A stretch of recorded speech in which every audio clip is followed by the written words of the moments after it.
표적을 보고 놀라니라 라는 제목으로 하나님의 말씀 증거하도록 하겠습니다. 스데반의 죽음 후에 예루살렘 교회에 이제 대대적인 박해가 일어나고 그로 인해서 믿는 자들이 예루살렘을 떠나서 이제 유대와 이 사마리아 땅으로 흩어져서 복음의 말씀을 전하게 되는데요. 그때 7 집사 중에 한 명인 빌립은 사마리아 성으로 내려가서 그리스도를 전했다라고 합니다. 그게 이제 4절 5절 말씀이죠. 그 흩어진 사람들이 두루 다니며 복음의 말씀을 전할세 빌립이 사마리아 성에 내려가 그리스도를 백성에게 전파하니 8장은 이제 스데반에 이어서 또 다른 한 명의 집사인 이제 빌립의 사역에 대해서 이제 말씀하고 있는 본문입니다. 8장 전체가 6장에서도 말했지만 초대교회 집사들은요 헬라파 유대인들 중에서 사도의 일을 돕기 위해 이제 세워진 자들인데 이들은 사도들과 똑같이 교회를 섬기며 복음을 전하는 일을 했다라고 했습니다. 그래서 스데반이 복음을 전하다가 죽임을 당한 것이고 그리고 또 빌립도 이 사마리아 땅으로 가서 복음을 전하고 있다라고 얘기하고 있는 겁니다. 그런데 빌립이 전하는 그 복음을 한마디로 뭐라고 얘기합니까? 그리스도 이렇게 얘기하죠. 5절에 보니까 빌립이 사마리아 성에 내려가 그리스도를 백성에 전파하니 그리스도를 전한다고 합니다. 복음서를 보면 뭐 마태복음, 마가복음, 누가복음 이 복음서를 보면 복음을 다 뭐라고 얘기합니까? 거기서는 천국, 하나님 나라라고 얘기하죠. 천국 복음 이렇게 얘기합니다. 마태복음 4장 23절입니다. 예수께서 온 갈릴리에 두루 다니사 그들의 회당에서 가르치시며 천국 복음을 전파하시며 백성 중에 모든 병과 모든 약한 것을 고치십니다. 그러니까 복음서에서는 복음을 천국 또는 하나님의 나라 이렇게 말씀을 하고 있습니다. 같은 말입니다. 천국과 하나님 나라는 같은 말인데 하나님 나라 복음의 내용은 하나님 나라예요. 복음서에서 얘기하고 있는 복음의 내용은 하나님 나라예요. 그런데 사도행전으로 넘어와서는 복음을 뭐라고 얘기하고 있냐면 그리스도다. 그러니까 복음서에서는 누가 주로 복음을 전했습니까? 예수님이 전했죠. 예수님이 복음을 전했을 때는 복음을 뭐로 전했냐면 하나님 나라로 전한 거예요. 그리고 예수님께서 죽으시고 이제 부활하신 후에 성령께서 임하시고 성령 받은 이 제자들은 나가서 이제 복음을 전하는데 그 복음을 뭐로 전한다고요? 그리스도로 전한다. 그러니까 하나님 나라가 뭐라는 거예요? 그리스도라는 거죠. 하나님 나라가 그리스도. 하나님 나라가 뭡니까? 하나님 나라. 하나님 나라는 하나님의 통치하심을 얘기하는 거예요. 하나님의 다스리심. 그러니까 하나님이 다스리시는 것, 하나님의 통치하시는 것. 이게 하나님 나라예요. 만유의 주가 되시는 모든 만물의 주인 되시는 그 하나님, 창조 되시는 그 하나님. 그 하나님께서 다스리시는 그것은 어떤 것입니까? 죄와 사망이 없는 것이죠. 다시는 죄와 사망이 없는 것. 그래서 늘 영생의 기쁨과 평강을 누리며 사는 것. 영원토록 영생의 기쁨과 평강을 누리며 사는 것. 이것이 하나님께서 다스리시는 하나님이 통치하시는 하나님 나라예요.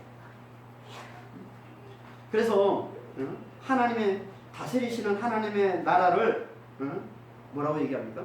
계시록에서 다시는 사망이 없는 것 이렇게 얘기하죠. 계시록 21장 3절 4절입니다. 그들은 하나님의 백성이 되고 하나님은 친히 그들과 함께 계셔서 모든 눈물을 그 눈에서 닦아주니 다시는 사망이 없고 이게 하나님이 영원토록 함께 하시는 곳, 하나님이 다스리시는 곳, 하나님의 나라 새하늘과 새 땅을 얘기하는 거예요. 사망이 없는 곳, 눈물이 없는 곳, 아픔이 없는 곳이에요. 이게 하나님 나라예요.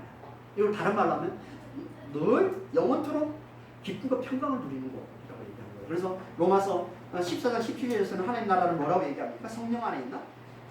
의와 평강과 기쁨이다 이렇게 말씀합니다. 이게 하나님 나라예요. 같은 말을 하고 있는 거예요. 그러니까 우리가 성령 안에서 의와 기쁨과 평강을 누리는 거예요. 이게 하나님 나라예요. 그런데 이 하나님 나라를 우리에게 가져다 주시는 분, 이 하나님 나라를 살게 해주시는 분, 그분이 누굽니까? 그분이 그리스도죠. 더 정확히 말하면 뭐예요? 그리스도의 십자가 부활. 우리의 모든 죄를 다 짊어지고 죽으시고 부활하신 그리스도의 십자가의 부활. 그리고 다시 또 다른 말로 하면 그리스도와 함께 내가 죽고 이제 내 안에 그리스도가 사시는, 내 안에 그리스도, 부활하신 그리스도, 그리스도 안에서 부활을 살게 하시는 이 그리스도의 이 십자가와 부활, 이게 우리로 하여금 이 하나님 나라를 살게 주시는 거예요. 다시 말해서 이걸 알아보고, 이 그리스도의 십자가 부활을 알아보고, 그 십자가 그 부활, 그분의 그 십자가 그 부활 안에서 내가 죽고 이제 내 안에 그리스도가 사심을, 그리스도 안에서 내가 부활을 사는 자임을 알아보고 그 그리스도만을 굳게 붙드는 자, 그들은 다 성령 안에서 성령이 주시는 이 의와 기쁨과 평강, 이 하나님의 나라, 이걸 누리며 산다는 거예요. 그러니까 그리스도 안에서 하나님의 나라를 누리는 겁니다. 그리스도 안에서. 그래서 하나님의 나라, 천국, 이 복음을, 예수님 그렇게 복음을 하나님 나라의 천국으로 말씀하신 그 복음을 제 아들은, 성령을 받는 제 아들은 그리스도로 말씀합니다. 그리스도의 십자가 부활 말씀하는 겁니다. 그래서 따로 쓰기도 하고 또 같이 쓰기도 해요. 12절은 보면 12절에 보면 복음을 뭐라고 얘기하는 게 12절에 빌립이 하나님 나라와 및 예수 그리스도의 이름에 관하여 전도하며, 복음을 뭐라고 해요? 하나님 나라와 예수 그리스도. 하나님 나라가 그리스도고요. 그리스도의 십자가 부활인 것이고, 그리스도의 십자가 그 부활이 그 하나님 나라, 하나님 나라를 살리는 하나님 나라. 빌립은 사마리아로 내려가서 이 복음을 전했다는 거예요. 사마리아로 내려가서. 사마리아가 어디 있습니까? 사마리아. 이스라엘 지도를 보면요. 이스라엘 지도를 보면 어떻게 되어 있습니까? 이스라엘 북쪽에 갈릴리가 있고요. 이스라엘 북쪽에 갈릴리가 있습니다. 갈릴리 호수라고 하는 갈릴리가 이제 갈릴리 지방이고, 그리고 그 중부에, 그 중간에 사마리아가 있습니다. 사마리아 땅. 그리고 밑에 남쪽에 유다가 있습니다. 유대 땅이라고 하죠. 이렇게 구성이 되어 있어요. 세 부분으로 이렇게 나눠졌습니다. 이스라엘 지도를 보면. 그 중에 이제 유대인들은 주로 갈릴리, 가난한 사람들은 갈릴리 지방에 주로 살고, 좀 이렇게 잘 사는 사람들은 이제 유대 땅에서 살고, 주로 갈릴리 아니면 유대 땅에서 사는 거예요. 유대인들은 다. 사마리아 땅에서 살질 않아요. 왜 그렇습니까? 사마리아 땅에서 왜 유대인들이 살지 않을까요? 그 이스라엘이 다 있는데. 왜냐하면 그 땅은 BC 722년에 북이스라엘, 그 땅이 원래 옛날 이제 과거에 북이스라엘 땅이었기 때문에 북이스라엘이 아수르에 의해서 이제 멸망을 당합니다. BC 722년에 mel망을 당하면서 그 땅에 살고 있는 이스라엘 사람들은 다 아수르 제국이니까 온 땅에 이제 아수르가 온 땅에 흩어버리고요. 그리고 다른 땅에 살고 있던 사람들을 데려다가 그 땅에, 이 사마리아 땅에 살게 하는 거예요. 그러니까 그 사마리아 땅에 살고 있는 사람들은, 그러니까 결국 이방인들이죠. 온 땅에 흩어져 살고 있던 사람들이 거기 이제 살고 있는 거니까. 유대인들이 볼 때 그 땅은 이방인 땅인 거예요. 아니면 이방인들과 그 땅에 살고 있던 원주민으로 살고 있던 뭐 이스라엘 사람의 혼혈인 거죠. 유대인들이 볼 때는 그건 이스라엘 땅이 아닌 거예요. 유대인들이 볼 때. 그래서 철저히 그 땅을 멸시하고 무시하고 천대했던 겁니다. 그래서 그들은 사마리아 땅을 가지라는 거예요.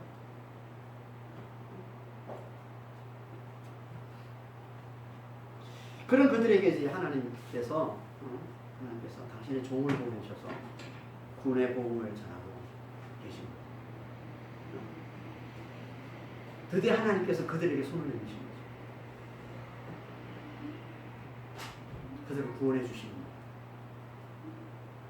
이걸 통해서 하나님께서 뭘 말씀하고 있는 걸까요? 당신 이제 더 이상 유대인의 하나님은 아니십니다. 당신은 이제 누구라도 예수를 믿기만 하면 하나님의 생명, 영생의 그 구원을 얼마든지 누리며 살 수 있는 모든 민족, 온 열방의 하나님 되심을 보여주고 사마리아 땅에 가서 하나님께서 복음을 전하셨다.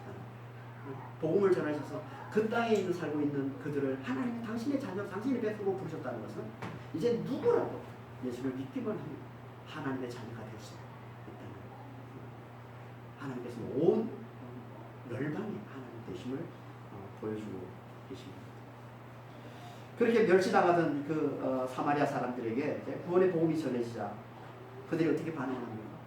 한 마음으로 열심히 빌립의 말을 듣고 따랐다라고 얘기해요. 6절입니다. 우리가 빌립의 말도 듣고 행하는 표적도 보고 한 마음으로 그가 하는 말을 따르더라. 정확히 말하면요, 그들은 빌립이 전하는 그리스도의 복음을 듣고 또 그가 행하는 표적들을 보고서 한 마음으로 하나가 되어서 열심히 빌립을 따랐다라고 얘기합니다. 여기서 강조하고 있는 것은요, 빌립이 행한 표적들이에요. 그래서 그 밑에 그들이 빌립을 열심히 따랐던 이유를 말씀하고 있는데, 근데 7절에서 이유를 말씀하고 있는데 그 이유를 뭐로 말씀하고 있냐면 표적들.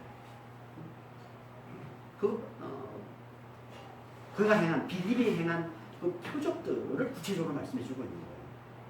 7절 한번 볼까요?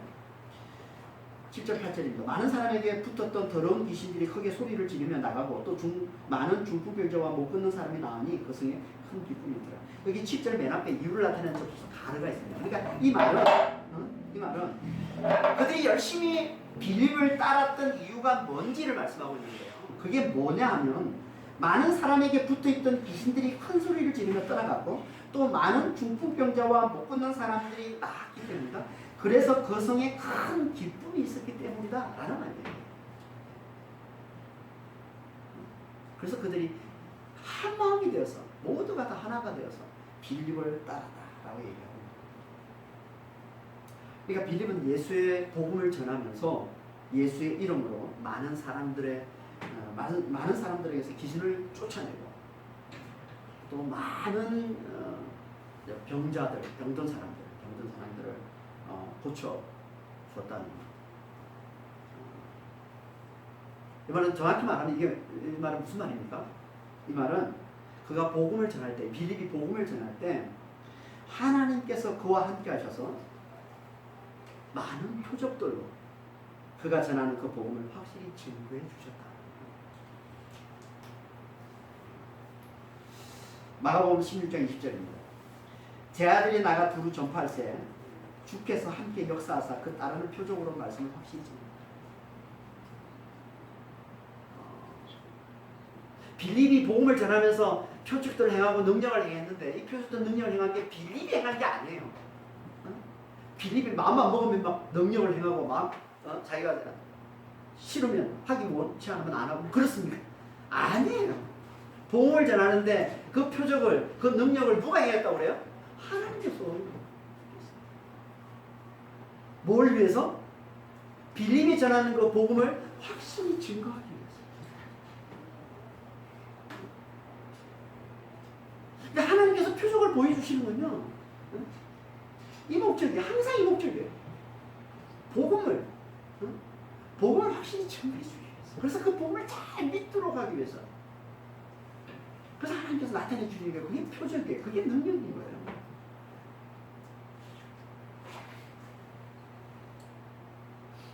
그래서 예수님께서 복음을 전하실 때 그러신 거죠. 예수님이 복음 전하실 때 항상 표적이 따르고 놀라운 많은 능력들이 나타났던 것처럼 베드로가 복음을 전할 때도, 사도들이 복음을 전할 때도, 그리고 빌립이 복음을 전할 때도 이렇게 하나님께서 함께 하셔서 그 복음을 확실히 증거해 주시기 위해서 표적을 나타내 주시고 그리고 많은 능력들이 나타나게 주셨다.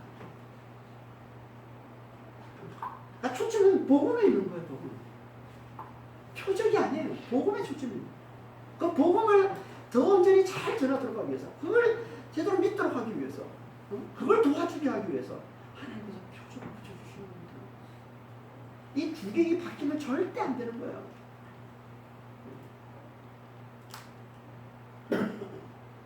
지금도 마찬가지입니다. 하나님은요, 우리가 복음을 전할 때 똑같이 하나님께서 역사하셔서 그 복음을 확실히 전해 주십니다. 지금 물론 이 신약이 완성되고 난 이후에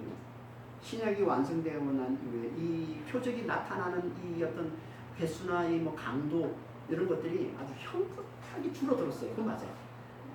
표적을 나타내주는 왜냐하면 신약이 완성되면서 복음이 확실하게 이제 나타내셨기 때문에 하나님께서 신약을 완성하면서 확실히 나타내셨기 때문에 교회에 그래서 이 표적을 나타내주는 횟수가 아주 현격하게 줄어들었어요. 하지만 아직도 하나님께서 필요하시면 복음을 전할 때 그 복음을 확실히 전개해 주시기 위해서 표적을 나타내 주신다.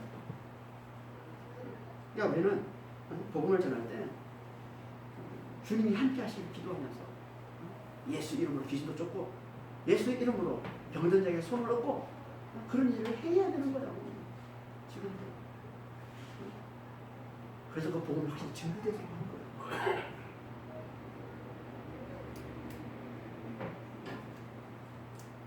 이렇게 빌립이 귀신을 쫓고 병을 고치는 많은 표적들을 행하면서 복음을 전하자 도시 전체가 크게 기뻐하면서 그렇다.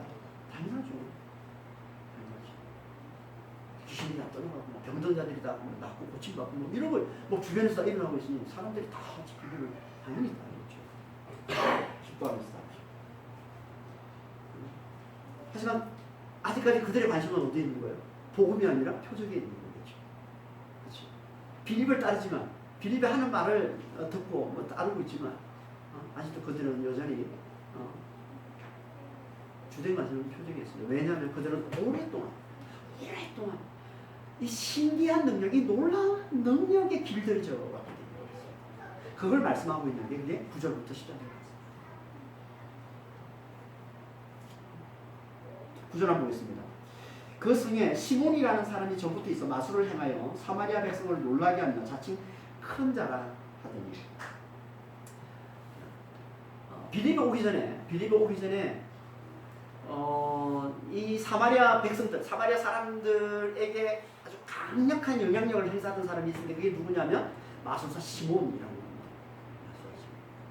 그러는 자신을 자기 스스로 내가 큰 자다라고 외치고 다니면서 마술을 행하고 또 그 마술을 통해서 신기한 능력이 나타나는 걸 보고는 사람들이 다 그 사마리아 사람들이 놀라워하면서 그를 따랐다는 거예요. 여기 마술을 행한다라는 이 말은요, 우리가 지금 생각하고 있는 이 마술하고는 다른 겁니다.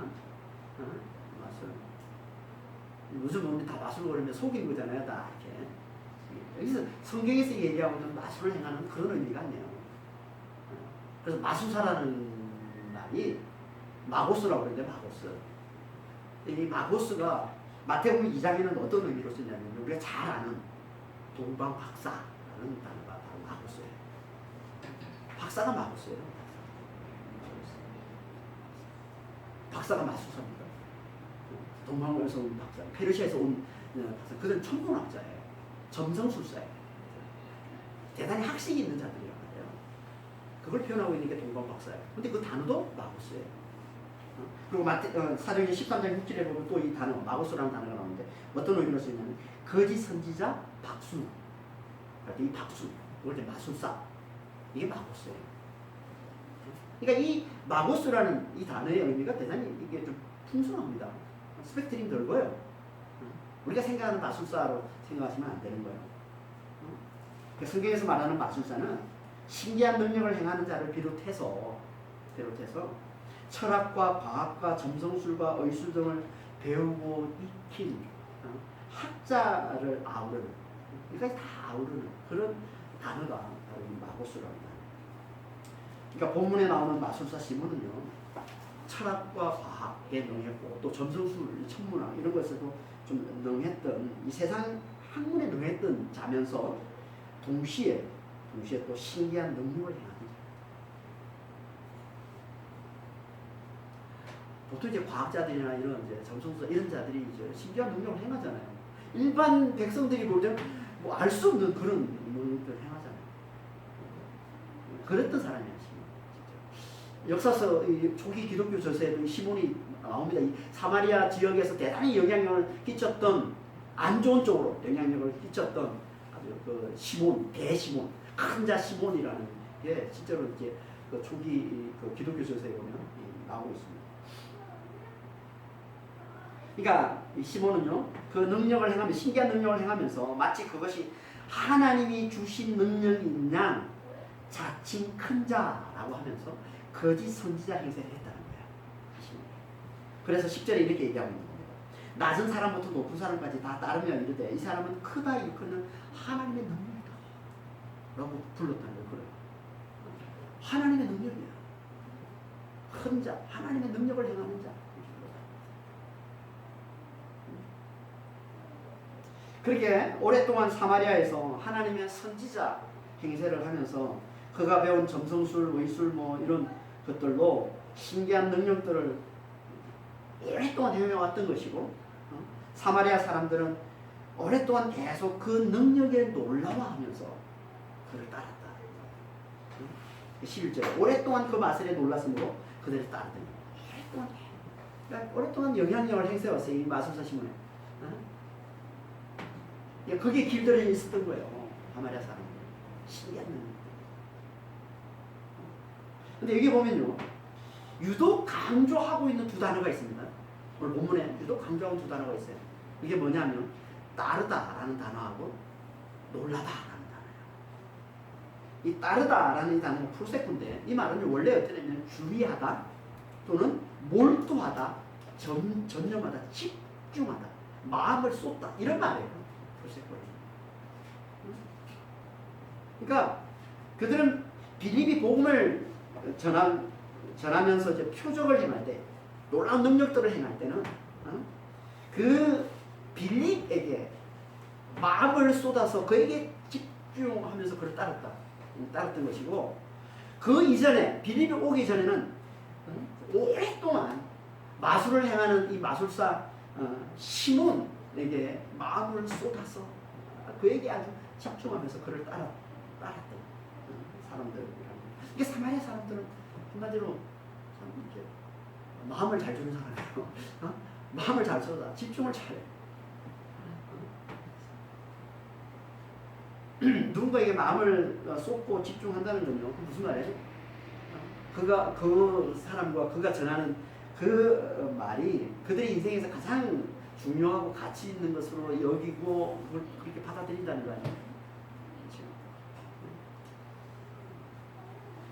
그러니까 우리도 집중하는 자가 돼. 우리도 마음을 쏟아서 집중하면서 따르는 자가 되는데, 우리가 집중해야 될 게 뭡니까? 당연히 뭐 하나님의 말씀, 복음에 집중하는 자가 돼요.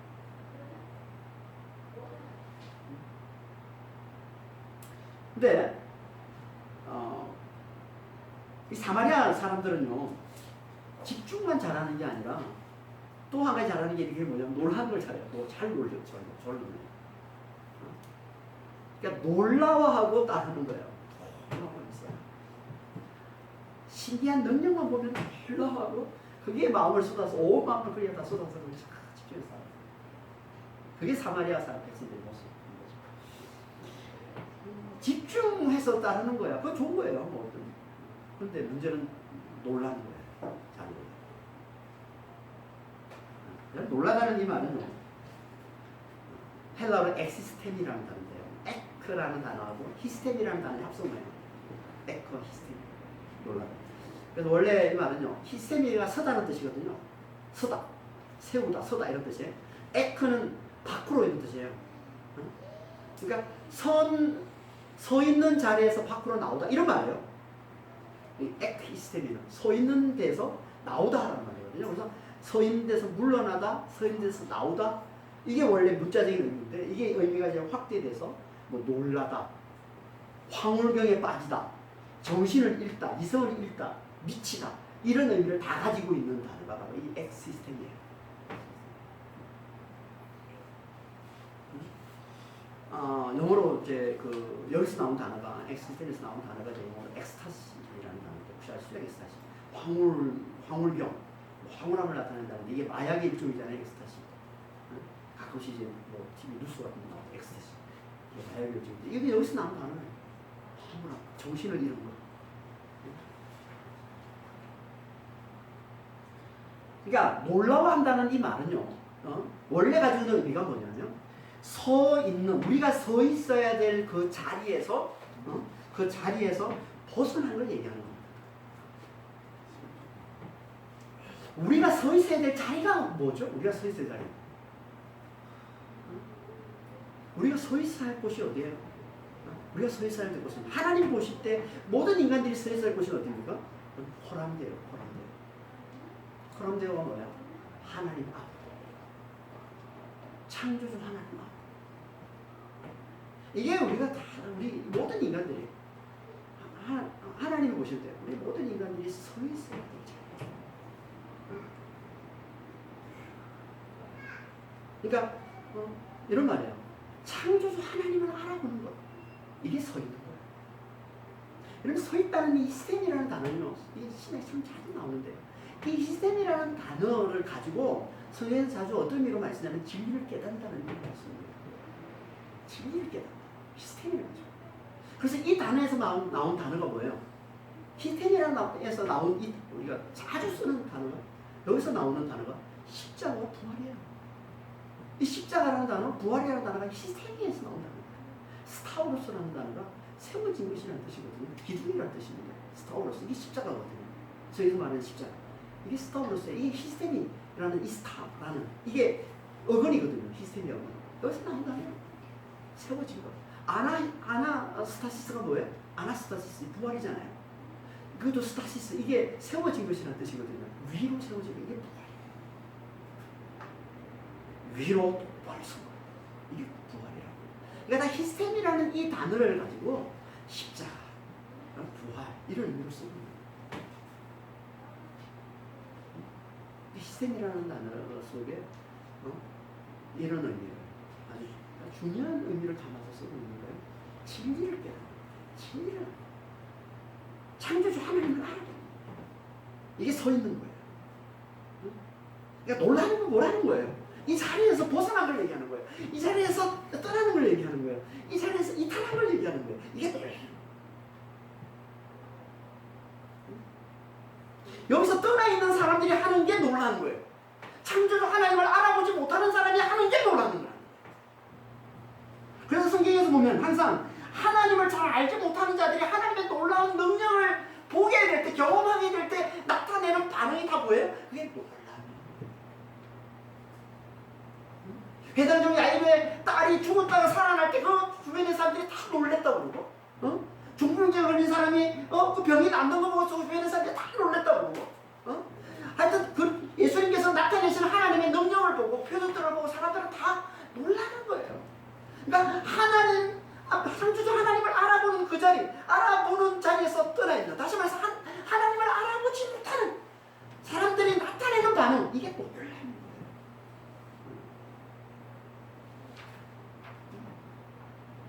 그래서 하나님께서는 당신 백성들에게는 당신을 믿고 따르는 자들은 놀라지 말라고 얘기하고, 그들이 놀랄 때는 뭐라고 얘기합니까? 하나님의 능력을 깨닫지 못하고 마음이 둔해졌다라고 표현하고 있는 거예요. 그게 마가복음 6장 51절 52절 말씀이죠. 배에 올라 예수님께서 이제 바다를 갈릴리 호수를 지나서 배에 오르는 장면이에요. 제자들이 다 보고 놀라는 거예요. 지금 막 두려워하거든요. 배에 올라 그들에게 가시니 바람이 거치는 자, 제자들이 마음에 심히 놀라니, 이 놀라다는 단어가 엑시스템이에요. 본문에 나오는 엑시스템. 심히 놀라니 이는 그들이 그 뜻이던 일을 깨닫지는 못하고 도리어 그 마음이 둔해졌습니다. 그 앞에서 오병이어 칠병이의 이적을 앞에서 예수님께서 하셨는데 그걸 까맣게 잊어버리니까 하나님의 능력을 몰라, 깨닫지는 못하는 거야, 알지는 못하는 거야. 그러니까 또 놀라, 신기한 능력을 보고 또 놀라는 거야. 그러니까 하나님을 알아보는 자리에서 떠나 있는 사람들이 나타내는 신기한 능력을 볼 때 나타내는 거, 이게 놀랍다.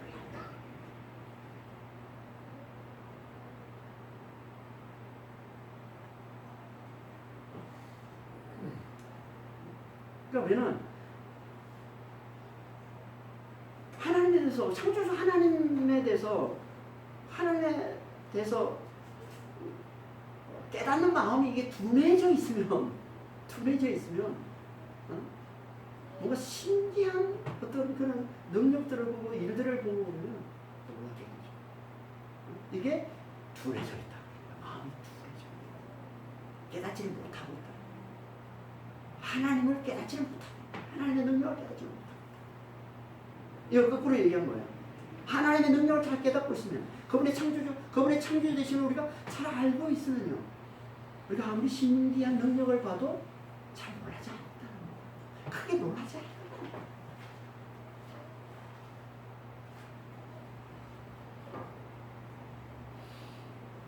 그러니까 믿음이 없는 사마리아 사람들은 오랫동안 이 마술사 시몬이 행하는 이 신기한 능력들에 놀라워하며 그를 철저히 따랐던 자들, 다시 말해서 그가 행하고 보여주는 그 신기한 능력들에 길들여져 있습니다. 늘 그 신기한 능력들에 마음이 가 있고 그걸 좋아하고 그걸 행하는 걸 좋아하고 늘 그걸 가까이 하고 그게 길들여져 있었던 사람. 그러던 그들에게 빌립이 왔어요. 복음을 전합니다. 복음을 전하면서 마술사 시몬이 행하는 것보다 그 더 큰 능력을 행하네? 당연히 어떻게 하겠어요? 나는 지금까지는 마술사 시몬이 최고로 큰 자인 줄 알았는데, 최고로 나는 능력을 행하는 자인 줄 알았더니 세상에 빌립이 와서 하나님의 말씀을 전하는데 그가 행하는 능력이 시몬보다 더 커. 당연히 시몬을 버리고 빌립을 따라. 그래서 시몬을 버리고 빌립을 따르는 거예요. 그러면서 빌립이 전하는 복음을 듣고서 빌립이 시키는 대로 그 복음을 믿고 세례를 받았다고 하는 거예요. 그게 12절 말씀이죠. 빌립이 하나님의 나라와 및 예수 그리스도의 이름에 관하여 전도함을 그들이 믿고 남녀가 다 세례를 받은.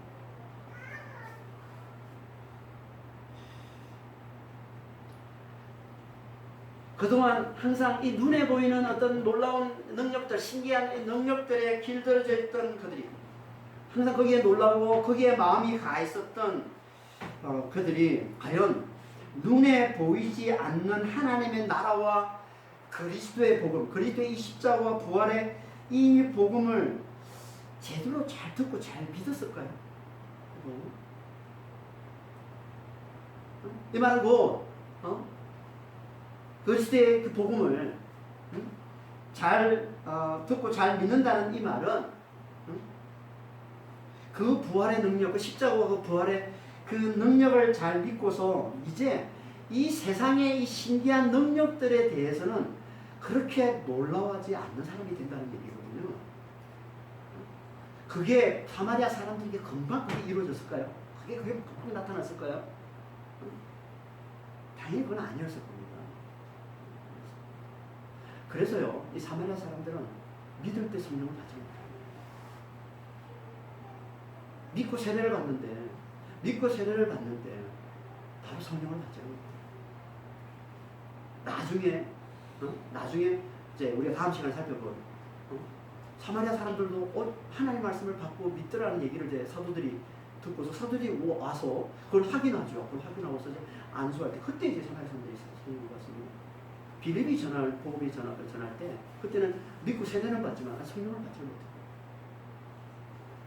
그러니까 그들은 아직 복음을 듣지만 아직 그들의 관심은 여전히 눈에 보이는 표적이 세상에서 보이는 그 표적, 그 능력에 더 많이 관심이 있었던 겁니다. 세상의 능력에 관심이 많으면요, 하나님의 능력 되시는 성령이 임하실 수가 없어요. 제가 옛날에 이제 성령이 임하도록 이제 성령을 받도록 도와주는 일을 참 많이 제가 했었는데요. 어떤 사람은 금방 성령을 받아요. 진짜 많은 사람들이 금방 성령을 받습니다. 어떤 사람은요, 아무리 오랫동안 도와줘도 성령을 못 받는 사람이 있어요. 진짜 오래 걸리는 사람이 있어요. 사람마다 다르기도 하세요. 왜 그럴까요? 그 차이는 오늘 본문에 나온 사마리아 사람과 똑같습니다. 세상에 대한 관심이에요. 육신에 대한 관심이에요. 이 세상의 능력에 대한 관심이에요. 내가 하나님 이 복음을 듣고서 내가 복음을 듣고 하나님 말씀을 듣고서 이 말씀을 가지고 내 육신을 위해서 이 말씀을 이용해서라도 이 하나님의 이 말씀 이 복음을 이용해서라도 내 육신의 영광을 위해서 써보자 그런 마음이 강하거든요. 성령이 임하지 않아요. 성령이 임하지 않아요. 저는 너무 제가 자주 많이 경험했어요. 겸손해진 자에게 성령이 임해요. 진짜 기절해 진짜. 그러니까 복음을 받아들인 자예요. 진짜 제대로 복음에 관심을 가진 자예요. 현저히 진짜 이상해요. 그러니까 사무엘의 사람들은 눈에 보이는 이 표정, 이 능력의 길들이 있었기 때문에 복음을 들어도 금방 그 복음에 이 복음의 마음을 주지를 못하고 복음의 마음을 주는 시간이 오래 걸렸던 거예요. 그래서 그들에게 더 필요했던 거예요. 복음을 더 듣고 복음을 더 배우고 복음을 더 깨닫는 시간이 필요했던 거예요. 근데 놀라운 건요, 사마리아 사람들뿐만 아니라 그들이 빌립의 말을 듣고 빌립을 따라서 복음을 받아들이고 복음을 믿고 세례를 받을 때 마술사 시몬도 그들과 함께 복음을 듣고 복음을 믿고 세례를 받았다. 13절 한번 볼까요? 시몬도 믿고 세례를 받은 후에 전심으로 빌립을 따라다니며 그 나타나는 표적과 큰 능력을 보고 놀랐다. 자치 큰 자, 자기 스스로 자기가 내가 하나님의 능력을 행하는 자다라고 하면서 거짓 어떤 선지자 행세를 하면서 신기한 능력을 나타내서 그 사마리아 백성들을 미혹하던 이 마술사 시몬, 그가 사마리아 사람들과 함께 금방 빌립이 전하는 말을 듣고 그 복음을 믿고 그 복음을 믿고 세례를 받았다? 이게 금방 일어날 수 있는 거예요, 이게? 거짓 선지자 노릇을 하던 그가 금방 복음을 알아듣고 금방 복음을 믿고 금방 세례를 받는 거, 금방 이렇게 변화되는 거예요. 이게 자주 있을 수 있을까, 이런 일이?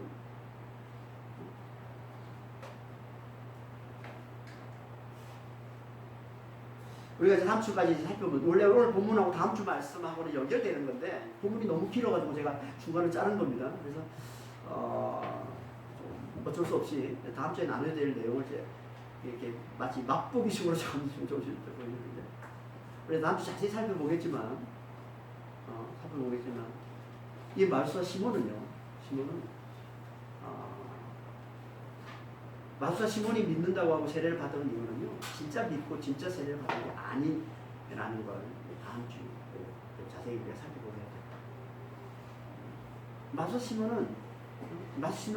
마술사 시몬의 이 믿음과 이 세례는 진짜가 아니에요. 진짜가 아니에요.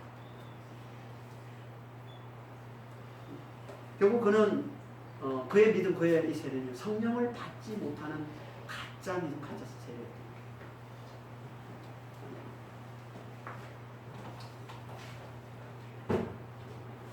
이걸 보면서 우리가 한 가지, 가짜로 우리가 믿음을 가질 수 있고 가짜로 세례를 받을 수 있다는 걸 이걸 보면서 우리가 좀 분별할 거예요. 그러면 믿는다고 다 진짜가 아니에요. 세례를 받았다고 다 진짜가 아니에요. 그러면 이렇게 교회 안에 가지가 이렇게 많을 수가 있어요. 얼마든지 가짜도 믿고 세례를 받을 수 있다는 걸 마술사 시몬을 보면서 우리가 잘해요. 유념할 필요가 있는 거예요. 네, 결국 다음 주에 우리가 자세히 살펴보게 되겠지만 이 마술사 시몬의 이 믿음과 이 세례가 결국은 가짜로 판명날 수밖에 없음은 이 13절, 오늘 본문인 이 13절에서도 잘 알 수 있습니다. 13절을 잘 보세요. 그게 뭘까요? 이 12절의 후반에 나와 있는 이야기인데요. 시몬도 믿고 세례를 받은 후에 전심으로 빌립을 따라다니며 그 나타나는 표적과 큰 능력을 보고 놀랐다.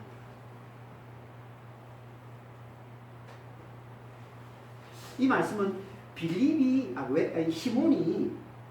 시몬이 왜 빌립을 따르고 왜 빌립과 이렇게 열심히 함께 하려고 하는지 그 이유를 말씀해 주고 있는 거예요. 10절의 말씀.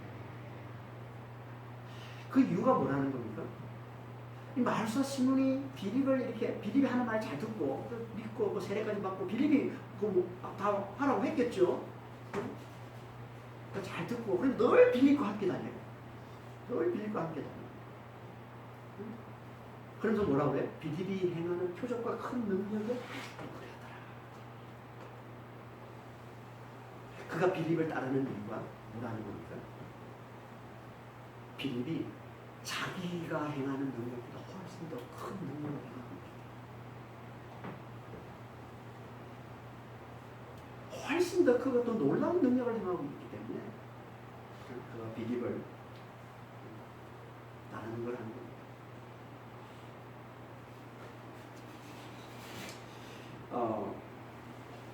그는 빌립이 행하는 능력이 놀라워서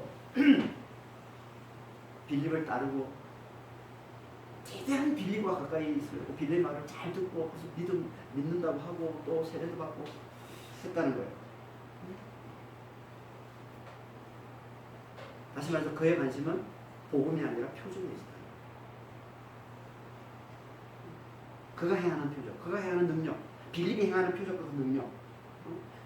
빌립이 말씀을 전하고 복음을 전할 때 그 복음을 믿는다고 하고 보고 받아들이는 것 하지만 실제로 그의 관심은 어디에 있었냐면 그가 행하는 표적과 능력에 있었다는 거예요.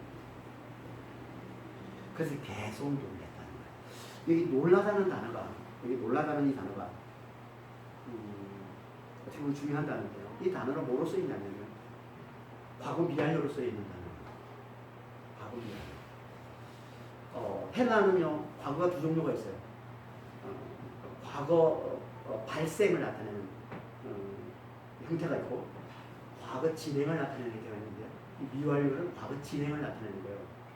그러니까 계속 행하는 걸 나타내는 거예요. 계속.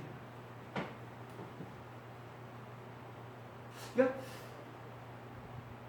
이 마술사 이 시몬의 관심이 어디 있는지를 잘 보여주는 단어가 그 아주 중요한 힌트가 되는 단어가 바로 이 놀라다는 단어입니다. 그는 계속 바울을 따라다니며 그가 행하는 그 능력, 그가 행하는 그 표적, 그것들을 보면서 계속 놀라요.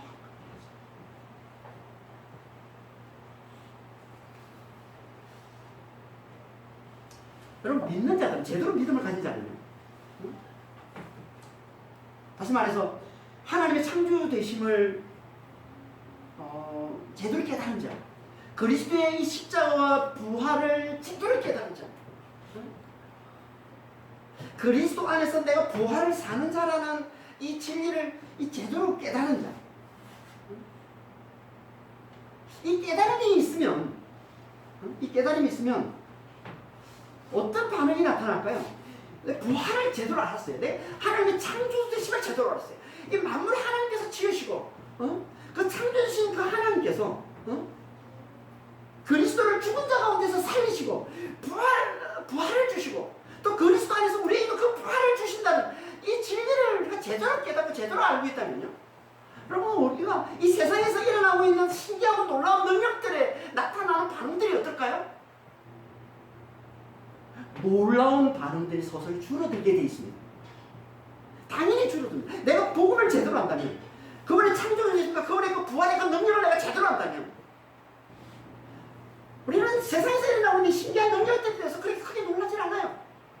그건 당연한 겁니다. 그분은 내가 진짜 놀라운 걸 경험했는데, 내가 진짜 영광스럽고 진짜 위대하고 진짜 그걸 내가 경험했는데, 그런 자는요 세상에서 나타나는 그런 뭐 놀라운 거, 신기한 거, 이런 것에 그렇게 크게 놀라지 않게 되어 있습니다. 제대로 믿음을 가진 자는.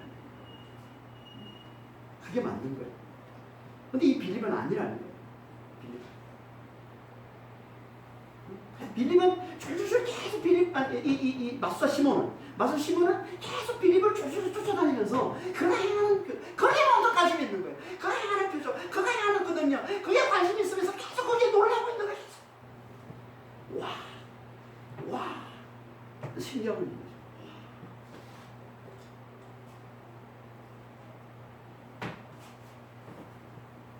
그러니까 그는 복음에 관심이 없고 이 표적과 이 능력에만 관심이 있어요.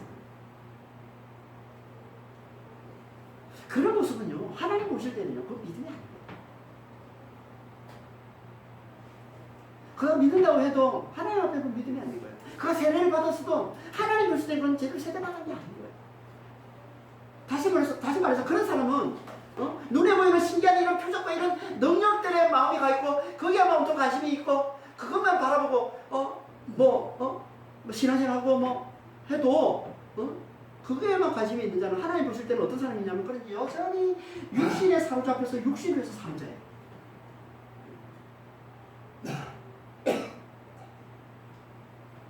눈에 보이는 표적과의 능력에만 관심이 있다는 거죠.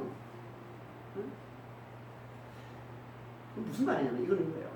그게 왜 관심을 갖고 있어? 그 능력에 보이는 그 놀라운 능력이나 이런 신기한 어떤 능력이나 이런 것에 왜 관심이 있어? 그런 능력을 내고 자기를 높이는 데만 관심이 있다는 거예요.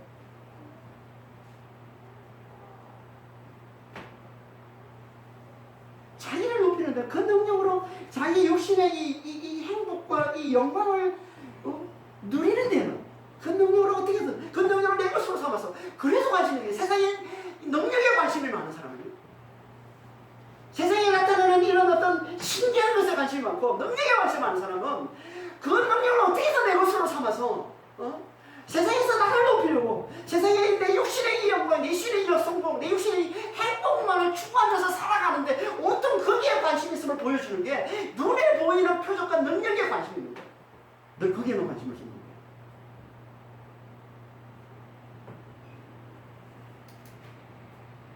그런 멸망이에요.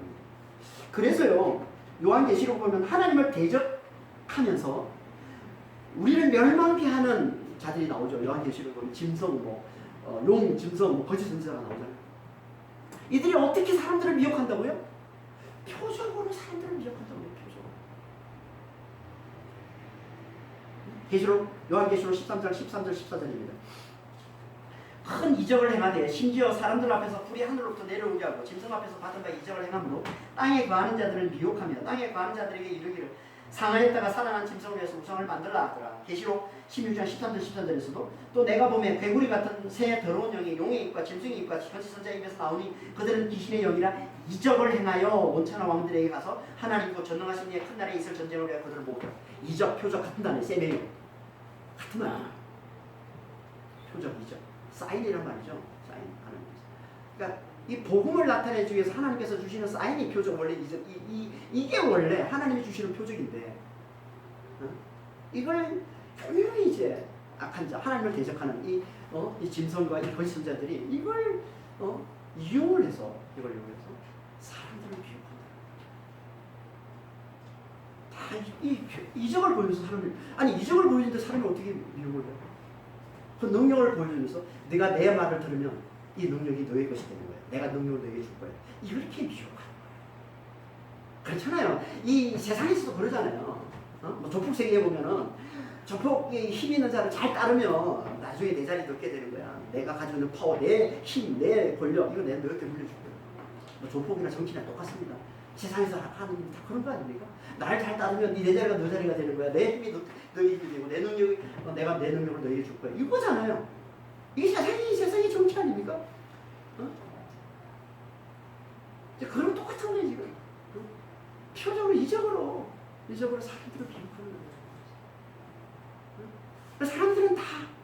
사람들은 다 어떻게든 그 능력을 내로 삼아서 나를 높이려고 하는 거죠. 내가 더 힘 있는 사람, 내가 더 영향이 있는 사람, 내가 더 센 사람, 내 육신의 성공, 내 육신의 영광, 내 육신의 영화를 위해서 어떻게든 그 능력을 내고서 만들려고 하는 거죠.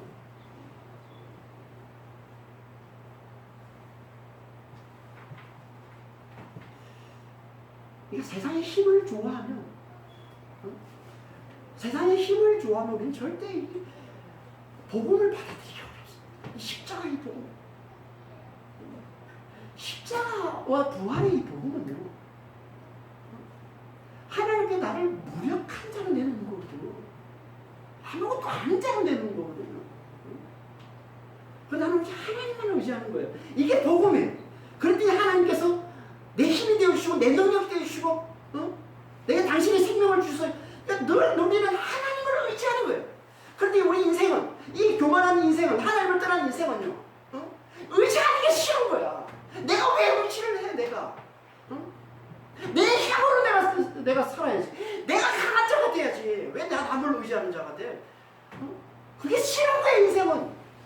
그래서 하나님을 못 믿는 거예요. 이게 힘을 좋아하고 힘을 숭배하고 힘을 쫓아 살아가는 이 세상 인간들의 모습이잖아요. 어떻게든 내가 힘을 가져서 내가 왕이 돼야지. 왜 내가 남을 의지하는 자가 돼야 돼? 왜 내가 누군가를 의지해야 돼? 내가 내 힘으로 얼마든지 살 수 있는데. 이게 인생이잖아요. 사단은 끊임없이 이것으로 우리를 미혹합니다. 그러니까 표적은 이 표적, 그러니까 표적을 진짜 조심해야 되는 게, 표적은 복음을 위해 하나님께서 복음을 혹시 증거하기 사람이 주신 것이지, 이 주객이 바뀌면 절대 안 된다고 했어요. 한 이거 그래서 그런 거예요. 하나님은 복음을 더 확실히 알도록 하면서 하나님께서 어떻게 보면 잠깐 복음을 도와주는 역할로 표적을 주셨는데, 우리 인간들은 복음에 관심 없고 표적만 붙는 거예요. 능력은 자꾸 여기에만 관심이 있어. 그걸 너무나 잘 알고 이 사단이, 악한 자들이 그걸 좋아해요. 교회에 나와서 복음을 믿는다면서 십자가를 붙는다면서 자꾸 십자가를 하려고 그래. 사람들이 더 영향 있는 사람이 되려고 그래. 더 내가 다른 사람들 위에 있으려고 그래. 내가 더 강한 자가 되려고 그래. 교회 안에서도 이 거짓 선지자의 이 미끼에, 이 표정에, 이 인적에 넘어가는 자들이 얼마나 많은지 모르겠어요. 이 거짓 선지자 이들은 하나님 흉내내는 거거든요. 어떻게든 하나님 흉내내서 복음을 못 알아보게 만들 거예요. 흉내내서 그 능력, 그런 걸 나타내고 흉내내서 어떻게든 멸망시키려는 게 이 사단인데, 여기에 놀아난단 말이에요. 그러니까 우리는 눈에 보이는 이 신비한 능력에 현혹되면 안 되는 거예요. 늘 그것만 쫓아다니면 안 되는 거예요. 하나님을 믿는다면서도, 하나님을 믿는다면서도 그걸 구하면서 하나님을 믿는 건 그건 아니라는 거예요.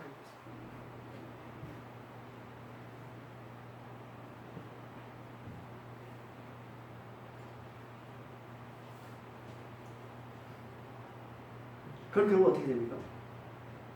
결국은요, 하나님의 능력이 성령까지 돈을 주고 사서 자기 것으로 삼으려는 이 마술사 시몬처럼 되어서 멸망당한 거예요. 그래서 다음 주 잘 살펴보겠죠. 그럼 어떻게 해요? 하나님까지 돈으로 주고 사서 내 힘, 하나님께 내 도구로 삼아서 나의 성공을 위한 도구로 삼아서 하나님을 받고 일어서려는 이 마술사 시몬 같은 자가 되어서 멸망합니다.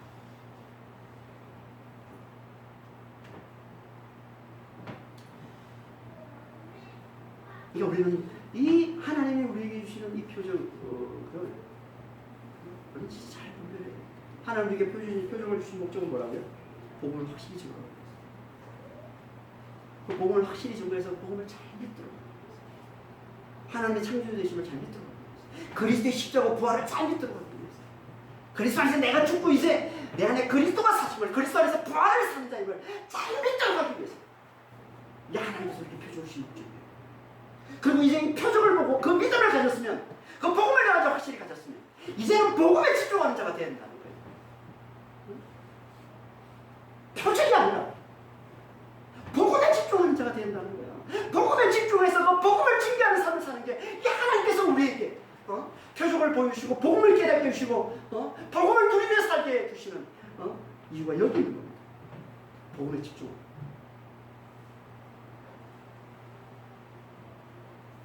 복음에 집중하는 사람은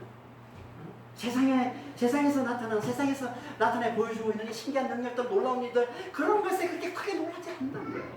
복음에 집중하는 자는. 근데 우리는 왜 믿는다고 하면서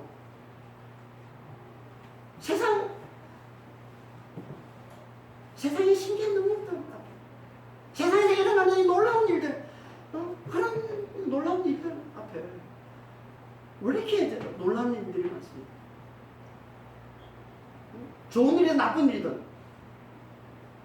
세상이 나타내주는 놀라운 일들에 우리가 놀랄 때는 너무 많잖아요. 놀라워할 때는 너무 많잖아요.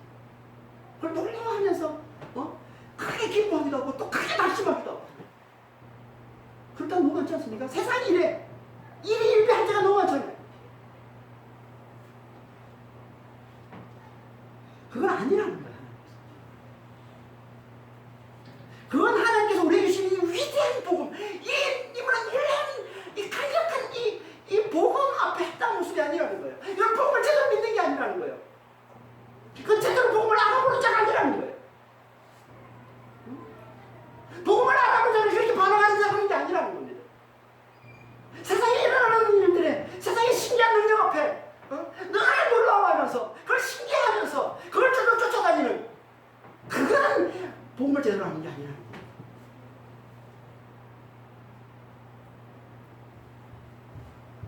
그래서 성경에서 죽음조차, 죽음에 대해서조차 소망 없는 자처럼 그렇게 슬퍼하지 말라고 얘기하는 거예요. 이게 데살로니가전서 4장 13절 말씀 아닙니까? 뭐 자는 자라고 되어 있는데 이 자는 자는 믿음 안에서 죽은 자를 나타내는 표현입니다. 성경의 표현. 자는 자. 죽은 자에 대해서 소망 없는 자처럼 그렇게 슬퍼하지 말라. 뭐예요? 죽음을 보고도 크게 놀라지 말라. 죽음을 보고도 크게 놀라지 않는 것, 이게 진짜 십자가 부활의 복음을 제대로 믿는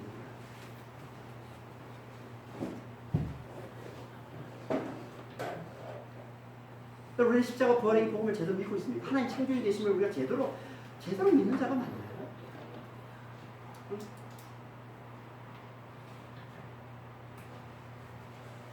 이 복음을 우리가 제대로 알고 이 제대로 믿는 자가 맞다면 우리는 이 세상에서 일어나고 있는 이런 놀랍고 신기한 일들 이런 것에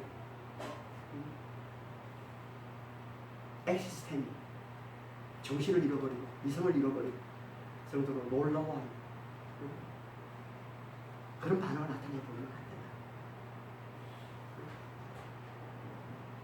세상에 담대한 자가 된다. 이 세상에서 담대한 자. 십자가 부활의 이 복음을 집중해서 저는 이 복음을 제대로 좀 잘 깨달았어요. 이 세상에서 담대한 자가 되시길 바랍니다. 하나님 아버지, 하나님이 살아계셔서 역사하신다는 이 표적을 보고